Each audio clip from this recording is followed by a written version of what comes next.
درود پاک والا تحفہ اللہ رب العزت نے ہمیں کتنا خوبصورت عطا فرمایا ہے۔ کیا مطلب کہ درود پاک میرے محبوب پر پڑھو صلی اللہ علیہ وسلم، اور ساتھ ساتھ اپنا بھی فائدہ، اپنا بھی نفع کرتے جاؤ۔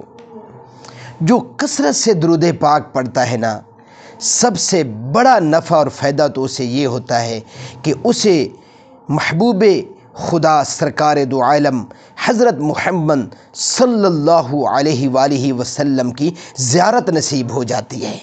کتنا بڑا فائدہ ہے! اور اگر کوئی فائدہ نہ بھی ہو تو سب سے بڑا یہی فائدہ اسے اللہ تعالیٰ فرماتے ہیں۔ آپ صلی اللہ علیہ وآلہ وسلم فرماتے ہیں، جو شخص مجھ پر ایک مرتبہ درود پاک پڑھتا ہے تو اللہ رب العزت اس پر 10 رحمتوں کا نزول فرماتے ہیں۔ ایک مرتبہ درود پاک پڑھنے سے اللہ کی طرف سے اس بندے کے اوپر 10 رحمتوں کا نزول ہوتا ہے۔ تو میرے محترم سامعین، بے شمار فوائد ہیں درود پاک پڑھنے کے۔ اللہ رب العزت ہمیں کثرت سے آپ صلی اللہ علیہ وآلہ وسلم پر درود پاک پڑھنے والا بنائے۔